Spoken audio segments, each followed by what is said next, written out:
Hello everyone, a very good morning to all of you. Welcome to our online class. पिछले video में इसके पहले हम लोगों ने 13.3 तो की ही थी, लेकिन उसके पिछले वीडियो में और हमने 13.4 स्टार्ट हम लोग कर चुके थे, जिसमें क्वेश्चन नंबर फर्स्ट, सेकंड और फोर्थ मैंने करवाया था। थर्ड मैंने आपको होमवर्क में बोला था करने को। आई होप कि आपने उसको कर लिया हो, क्योंकि क्वेश्चन में कुछ भी नहीं था, सिंपल सा क्वेश्चन था। मैं एक बार एक्सप्लेन कर देती हूँ अगर किसी ने नहीं किया हो तो पहले, उसके बाद में फिर हम लोग हमारे आगे के क्वेश्चंस ट्राई करेंगे। और लाइव क्लास के अंदर बच्चे बहुत कम आ रहे हैं, शायद आप लोग खुद प्रैक्टिस नहीं कर रहे हैं। अगर आप लोग खुद प्रैक्टिस करेंगे तो कहीं ना कहीं डाउट निकलेगा और डाउट पूछेंगे, और डाउट नहीं पूछ रहे हैं इसका मतलब सीधा सीधा ये है कि आप लोग पढ़ाई नहीं कर रहे हैं, आप लोग प्रैक्टिस नहीं कर रहे हैं। कि जो बच्चा प्रैक्टिस कर रहा है उसको कहीं ना कहीं डाउट ज़रूर निकलेगा, ठीक है।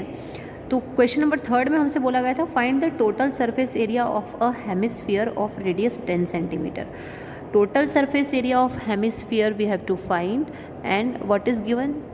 The radius is given in the question के अंदर हमको रेडियस दी गई है, तो radius has been given in the question, and the value of pi is 3.14। वैसे तो वैल्यू ऑफ पाई 22/7 होती है, you know that, but in this question we have to apply the value of pi is 3.14। Clear? Now we have to apply the formula of total surface area of hemisphere. So firstly, what is hemisphere? The half of the sphere is hemisphere, ठीक है। Sphere एक पूरा round रहता है, जैसे balloon देखा है आपने, बॉल देखी है, वो एक स्फीयर है, और उसका जस्ट हाफ यानी बाउल ले लो, आपने बाउल देखा होगा, वो एक हेमिस्फीयर का एग्जाम्पल है, ठीक है। तो वो होता है हेमिस्फीयर। इसलिए हमको क्या फाइंड करना है? हेमिस्फीयर का टोटल सरफेस एरिया। समझ गए? रेडियस आपको दे रखी है तो गिवन में आप लोग शो कर देंगे radius equals to 10 centimetre. Then you are applying total surface और एरिया ऑफ हेमिस्फीयर, और what is the formula of total surface area of hemisphere? Here is the formulas of curved surface area of hemisphere 2 pi r square, and the total surface area of hemisphere is 3 pi r square. So we have to apply the formula of total surface area of hemisphere, and that is 3 pi r square. 3 pi r square आप लोग formula put कर देंगे, उसके बाद 3 as it is रहेगा, पाई की value 3.14 put करेंगे, are की वैल्यू पुट करेंगे, कैलकुलेट करेंगे, आपका फाइनल आंसर आ जाएगा। क्लियर है? अब अगर किसी स्टूडेंट ने इस क्वेश्चन को नहीं किया हो तो पहले आप इस क्वेश्चन को कर लें, उसके बाद क्वेश्चन नंबर 4 मैं आपको करवा चुकी हूँ, अब हम कर रहे हैं क्वेश्चन नंबर 5। ध्यान से समझेंगे question number 2। Question is a hemispherical bowl made of brass का बना हुआ है एक हेमिस्फेरिकल बाउल। उसका जो इनर डायमीटर है has inner diameter 10.5 centimetre. Okay, find the cost of tin plating it on the inside at the rate of ₹16 per 100 centimetre square. उसके अंदर टीन प्लेटिंग करवाने के लिए जो रेट है 100 सेंटीमीटर स्क्वायर पे कितने रुपीज़ का रेट लग जाएगा हमको टीन प्लेटिंग करवाने में? ₹16 का। और इनर डायमीटर यहाँ पे आपको ऑलरेडी दिया है, डायमीटर से हमारा काम चलेगा नहीं। Firstly we have to find radius from the diameter. तो डायमीटर आपको दे रखा है 10.5, रेडियस हम निकालेंगे, तो रेडियस फाइंड आउट करने के लिए हमको क्या करना पड़ता है? 2 का डिवाइड करना पड़ता है। तो 10.5 से 2 का डिवाइड जब हम करेंगे तो 5.25 सेंटीमीटर आपकी रेडियस आ जाएगी। Now we have the radius, and inner surface area of hemisphere, the formula of inner surface area of hemisphere is 2 pi r square. So we have to apply the values of pi and r. 2 as it is, the value of pi is 22/7 and the value of r is 5.25, and we have to do the square also. तो 22 and 2 44, 7 से हम एक 5.25 का multiply करेंगे तो cut होगा, और cut होने के बाद में 0.75 आंसर आ जाएगा। आपको कैलकुलेट करके देखना है, फिर एक 5.25 आपका बच जाएगा, या फिर आप चाहें तो पॉइंट को रिमूव करके भी आप इसको कर सकते हैं, ठीक है। फिर आपस में इन तीनों को हम लोग मल्टीप्लाई करेंगे तो 173.25 सेंटीमीटर आपका inner surface area of hemisphere आ जाएगा। अब यहाँ पे इनर क्यों लगा रहे हैं? इनर इसलिए लगा रहे हैं क्योंकि जो टीन प्लेटिंग करनी है वो इनसाइड होगी, आउटसाइड नहीं होगी, तो हमको outer surface area find out करने की ज़रूरत नहीं है, इनर सरफेस एरिया से ही हमारा काम चल जाएगा। Now we have to find the cost of tin plating. So the cost of tin plating in 100 centimetre square is ₹16। 100 centimetre square पे जब हम टीन प्लेटिंग करवाते हैं तो ₹16 का कॉस्ट लगता है। तो कितने एरिया पे करवानी पड़ेगी, जो कि हमने अभी फाइंड आउट किया 173.25। तो 173.25 पे जब हम टीन प्लेटिंग करवाएंगे तो 100 के अपॉन 16 के अपॉन में 100 करना पड़ेगा हमको, क्योंकि 100 पर सेंटीमीटर की बात हो रही है यहाँ पर। तो 100 सेंटीमीटर इंटू मल्टीप्लाई करवा देंगे किससे? 173.25 से। कैलकुलेट कर लेंगे, यहाँ से पॉइंट हटा देना तो आप इसके अपन में 100 लग जाएगा, है ना। फिर आप कट कर लेना, कट नहीं होता है तो डिवाइड कर लेना, डिवाइड कर। कैलकुलेशन करना मैं इसलिए नहीं बता रही हूँ कि कैलकुलेशन की प्रैक्टिस आपको ही करना है, और इसके पहले बहुत सी बार मैं आपको एक एक चीज़ को कैलकुलेट करना बता चुकी हूँ। You are in the 9th class, you are in the 9th standard, you have to और you should do calculation of yourself. आपको खुद ही करना पड़ेगा without any help of calculator और मोबाइल, ठीक है।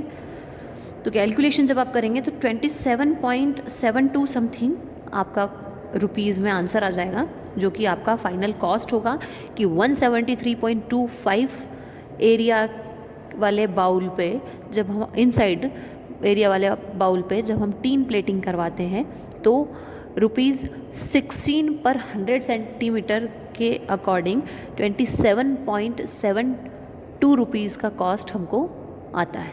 क्लियर है? ये आपका क्वेश्चन नंबर 5 हो गया। अब हम करते हैं यहाँ पर क्वेश्चन नंबर 6। और क्वेश्चन नंबर 6 करने के लिए सबसे पहले उसका लास्ट क्वेश्चन करेंगे। सिर्फ 3 क्वेश्चन बता दिए मैंने आपको, यही है आज के लिए। मैं ज़्यादा क्वेश्चन आपको बिल्कुल भी नहीं करवा रही हूँ। ज़्यादा क्वेश्चन इसलिए नहीं करवा रही हूँ ताकि कम क्वेश्चन रहेंगे तो आप उनको अच्छे से प्रैक्टिस कर पाएंगे। करवाने में मैं एक दिन में 4 5 क्वेश्चन 4 to 5 क्वेश्चन भी करवा सकती हूँ, लेकिन मेरे को नहीं करवाना है इसलिए ताकि आप अच्छे से अपना फेयर वर्क भी कंप्लीट कर पाएँ और आप अच्छे से अपना प्रैक्टिस वर्क भी कर पाएँ, दोनों ही चीज़ें। और आपको ऑब्वियसली दूसरे सब्जेक्ट्स का भी करना होता है तो उसकी भी ये प्रॉब्लम आपकी सॉल्व रहे। तो क्वेश्चन नंबर 6 है, जो कि आज का लास्ट, इस वीडियो का लास्ट क्वेश्चन है, उसको देख लीजिए। Find the radius of a sphere whose surface area is 154 centimetre square. बहुत ही इंपॉर्टेंट क्वेश्चन है ये। रेडियस हमको फाइंड करनी है। अभी तक में क्या हो रहा था कि रेडियस हमको ऑलरेडी गिवन थी, सरफेस एरिया हम लोग फाइंड कर रहे थे, है ना। अब इसमें हमको क्या करना है, ये बिल्कुल फर्स्ट वाले क्वेश्चन का अपोजिट है, फर्स्ट और सेकंड का। फर्स्ट वाले, जैसे कि फर्स्ट वाले क्वेश्चन के अंदर आपको रेडियस गिवन थी, आपको surface area of a sphere आपको फाइंड करना था। लेकिन क्वेश्चन नंबर 6 के अंदर आपको surface area of sphere already given है, आपको रेडियस फाइंड आउट करनी है। तो फॉर्मूला तो वही अप्लाई होगा जो हमको बोल रखा है इसके अंदर। तो देख लेते हैं इसको कैसे करते हैं, है ना। First we write what is given in the question. What is given in the question? Surface area of the sphere. तो surface area of the sphere equals to, पहले आप लिखेंगे पूरी line, surface area of the sphere equals to 154 centimetre square. Now you have to write the surface area of a sphere equals to 4 pi r square, because the formula of surface area of sphere is 4 pi r square. 4 pi r square surface area के नीचे 154 आ जाएगा। 4 as it is, the value of pi is 22/7 r square. So the value of r is, we have to find करना है आपको। तो r square को यहीं रहने देंगे, बाकी की जो चीज़ें अपॉन में हैं जब हम ट्रांसफ़र करते हैं तो जो अपॉन में होता है वो मल्टीप्लाई में चला जाता है, और जो मल्टीप्लाई में होता है वो अपॉन में चला जाता है। तो क्या हो रहा है यहाँ पर, 7 आपका अपॉन में था जो कि मल्टीप्लाई में जा चुका है, 4 and 22 आपके ऊपर मल्टीप्लाई में थे जो कि नीचे आ चुके हैं।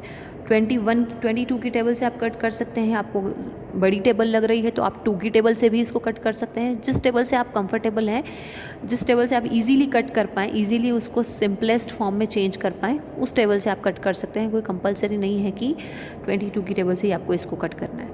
तो कट करने के बाद में आपका यहाँ पर बचेगा 7 इंटू 7 अपॉन में 4, 7 7 ज़ा, तो 7 7 ज़ा आपका कितना होता है 49, 49 अपॉन में 4। अब यहाँ पे आर स्क्वायर है, आपको भी पता है जब हम स्क्वायर हटाते हैं तो क्या होता है, रूट लगता है। तो जब स्क्वायर हटाया तो 49 अपॉन 4 के ऊपर रूट लगा, और रूट लगता है तो अंदर हमको पेयर बनाने पड़ते हैं। 49 का पेयर क्या हो गया 7 इंटू 7, 4 का पेयर क्या हो गया 2 इंटू 2।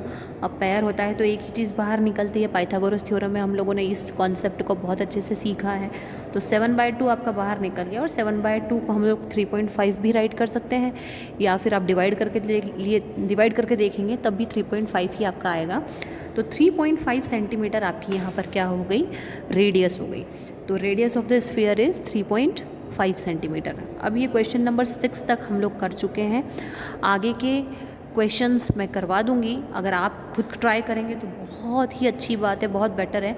लेकिन अगर नहीं कर पाते हैं या कोई कन्फ्यूजन क्रिएट होता है तो लाइव क्लास में आइए, लाइव क्लास में पूछिए अपना कन्फ्यूजन, अपना डाउट। और आगे के जो ये 7 8 9 बचे हैं, मेरे ख्याल से 9 तो शायद आपको इतना कोई इम्पॉर्टेंट है नहीं, लेकिन देखते हैं अगर होगा तो 7 8 9 हम लोग कल कर लेंगे। तो कल आपकी ये एक्सरसाइज जो है वो फिनिश हो जाएगी। क्लियर है? और यहाँ तक का फेयर वर्क और यहाँ तक की प्रैक्टिस आप लोगों की कंप्लीट हो जानी चाहिए। वीडियोस भी आपके पास में हैं अब, और लाइव क्लास भी हैं, दोनों चीज़ें आपकी चल रही हैं। इसलिए कहीं भी किसी भी टाइप का कोई डाउट रहना नहीं चाहिए मेरे ख्याल से। तो फिर भी है तो पूछिए, जब तक पूछेंगे नहीं तब तक प्रॉब्लम सॉल्व नहीं होगी। Okay, so thank you.